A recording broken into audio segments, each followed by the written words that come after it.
Oke, assalamualaikum warahmatullahi wabarakatuh. Perkenalkan saya Walid Umar, saya adalah peserta pembatik level 3 ya untuk level kreasi. Saya adalah guru dari SMK Negeri 4 Gorontalo, di mana saya mengajar pada mata pelajaran produktif kejuruan ya, khususnya terkait konsentrasi keahlian di bidang teknik komputer dan jaringan. Nah, pada video kali ini kita akan membahas sama-sama terkait pentingnya kita mengimplementasikan terkait virtual labs ya. Kenapa kita harus mengenal virtual labs? Karena kebanyakan ya komputer-komputer yang ada di labs itu memiliki spesifikasi yang saya rasa sudah jauh tertinggal dari teknologi yang terbaru, sehingga hal ini dapat memaksa kita untuk bisa bermigrasi menggunakan virtual labs ya. Keunggulan dari virtual labs sendiri adalah virtual labs itu dapat kita akses di mana saja, kapan saja dengan infrastruktur yang sangat sederhana sekali ya. Jadi tidak membutuhkan spesifikasi komputer yang besar-besar untuk bisa menggunakan layanan virtual labs ini. Oke, topik yang akan saya angkat pada pembatik level kreasi ini adalah terkait belajar jaringan komputer asyik dan mudah dengan virtual labs networking ya. Seperti yang saya sudah mention sebelumnya, sebelum lebih jauh terkait materinya, kita akan harus mengetahui dulu ya terkait jaringan komputer. Jaringan komputer adalah hubungan interkoneksi antara perangkat komputer yang saling berkomunikasi melalui berbagai media ya, baik itu jaringan kabel maupun tanpa kabel. Jaringan komputer sendiri sebenarnya sudah kita gunakan di setiap harinya ya. Setiap kali kita mengakses komputer itu pastinya kita akan dapat mengakses jaringan komputer ya. Jadi kita mengakses internet melalui jaringan komputer, entah itu yang menggunakan WiFi atau yang menggunakan jaringan telekomunikasi yang disediakan oleh provider.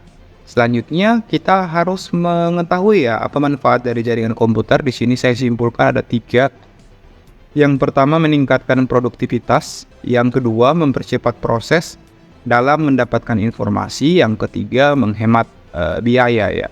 Jadi ketiga hal ini ya, jaringan komputer secara tidak sadar ya sudah mempermudah hidup kita dari khususnya dari berbagai bidang ya.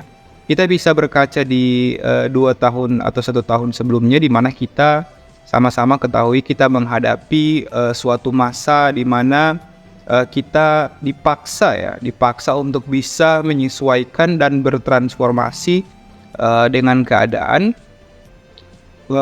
di mana kita harus mengadopsi pembelajaran daring ya. Kita tahu bersama di COVID kemarin itu memiliki impact di berbagai sektor ya, termasuk sektor pendidikan, sehingga mau tidak mau ya, suka tidak suka, guru dan siswa harus bisa mengadopsi pembelajaran online ini ya.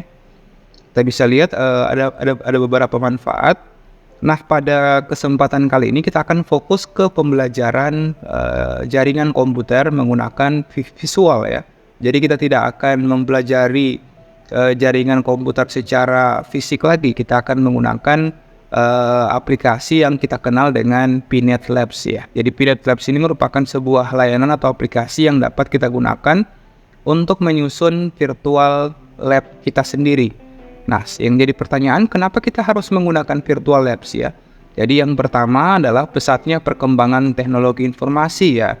Sehingga di sekolah-sekolah ya, kalau kita jalan-jalan itu pasti akan ada tumpukan komputer tua atau komputer lama yang sudah tidak dapat digunakan kembali. Nah, harapannya dengan virtual labs ini dapat yang pertama dapat meningkatkan produktivitas kita ya. Jadi tidak akan banyak lagi ya limbah-limbah komputer. Kita hanya bermodalkan laptop saja, kita bisa mengakses, kita bisa belajar terkait jaringan komputer ya. Dan virtual labs ini bukan hanya ada di jurusan yang saya ampu ya, ada di mana saja ya. Seperti pembelajaran fisika saat ini sudah banyak layanan-layanan virtual labs yang sudah disediakan, seperti ketika kita belajar tentang gravitasi, itu sudah ada aplikasi-aplikasi yang dapat memfasilitasi hal tersebut ya.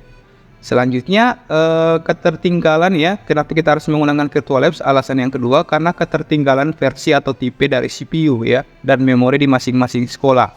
Kita tahu bersama pengadaan yang dilakukan di sekolah-sekolah itu dalam 1 tahun 2 tahun itu spesifikasinya akan tertinggal ya.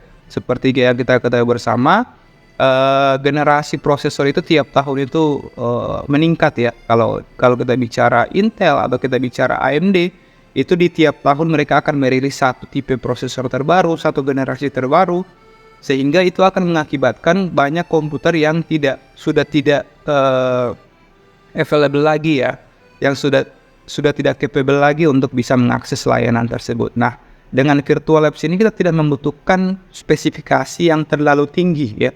Seperti yang kita ketahui, kalau kita mau buat lab TKJ itu kita harus spesifikasinya harus sekian. Nah, dengan virtual labs ini kita tidak memerlukan spesifikasi yang terlalu besar ya.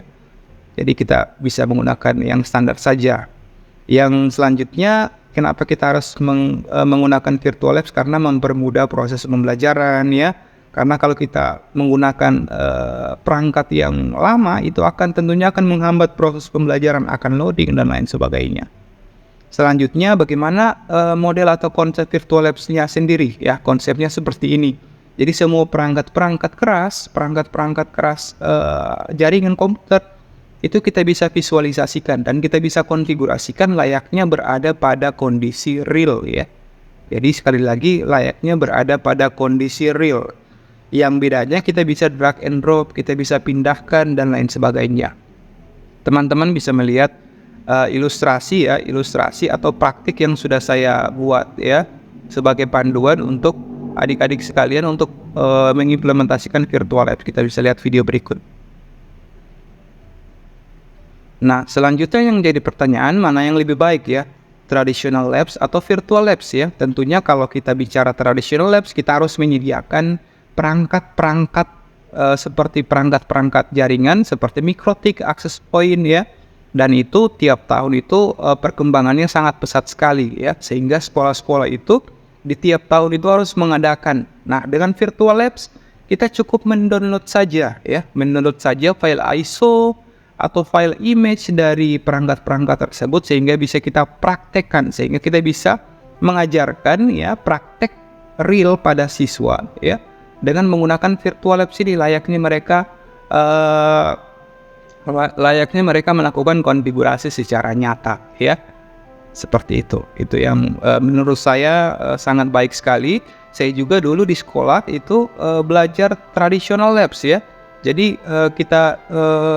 saya bisa mengamati bahwa ketika saya belajar di sekolah dan ketika saya memasuki industri itu perangkatnya sangat berbeda ya. Environment-nya sangat berbeda. Kenapa berbeda? Karena di sekolah itu masih menggunakan perangkat yang sudah jadul ya, yang sudah lama versi sistem operasinya, sehingga ketika kita menghadapi dunia industri itu kita akan sangat tertinggal sekali ya. Itu saya rasakan secara pribadi. Ketika saya memasuki dunia industri, saya harus beradaptasi kembali dengan versi perangkat, versi sistem operasi yang terbaru, sehingga dengan adanya virtual labs ini menurut saya sangat membantu sekali, khususnya di mata pelajaran yang saya ampu ya. Dan adapun kelebihan virtual labs adalah yang pertama, biaya lebih terjangkau. Kita hanya cukup menyediakan satu komputer dengan spesifikasi yang mumpuni ya, cukup satu, tidak perlu banyak-banyak komputernya. Yang kedua, tidak membutuhkan perangkat yang terlalu canggih ya, yang terlalu high end. Yang ketiga, lebih efektif dan efisien dalam proses pembaharuan. Jadi seperti yang saya sudah jelaskan sebelumnya. Selanjutnya, di sini saya sudah membuatkan beberapa playlist yang diharapkan dapat membantu ya, di mana saya sudah mulai mengadopsi Peanut Labs ini sudah sekitar 2 tahun, dan ini saya sudah merasakan banyak manfaat ya yang saya dapatkan. Lebih mudah, siswa lebih cepat untuk memahami ketika mereka menggunakan perangkat yang terbaru seperti itu. Kita bisa lihat ya, seluruh perangkat jaringan yang dapat disimulasikan menggunakan Peanut Labs atau dengan virtual labs menggunakan spesifikasi komputer yang low end. Jadi komputer-komputer klien itu tinggal mengakses saja ya melalui server layanan yang sudah kami sediakan ya. Seperti itu kira-kira. Oke, semoga informasi yang saya sampaikan bermanfaat. Sekali lagi saya memohonkan maaf jika ada kesalahan, kekeliruan dalam penyampaian ya. Mari kita bersama bergandengan tangan, berkreasi ya, berkarya agar kita dapat memfasilitasi siswa sehingga siswa mendapatkan pembelajaran yang maksimal ya. Dan pada kesempatan kali ini saya mengusung menggunakan virtual labs ini. Harapannya sekolah yang ada di pusat kota dan sekolah yang berada di daerah ya, di daerah-daerah seperti daerah saya ya, di Gorontalo di Sulawesi, itu semuanya bisa mempelajari bahan yang sama ya, materi yang sama seperti itu ya. Harapannya seperti itu. Nah, dengan playlist yang sudah saya buat tadi, harapannya dapat diadopsi oleh siapa saja. Jadi teman-teman di daerah ketika ingin melakukan implementasi virtual labs bisa mengacu pada video panduan yang sudah saya buat. Harapannya seperti itu, bisa mempermudah teman-teman guru, teman-teman siswa ya, seperti itu. Oke, saya ucapkan mohon maaf. Terima kasih banyak ya.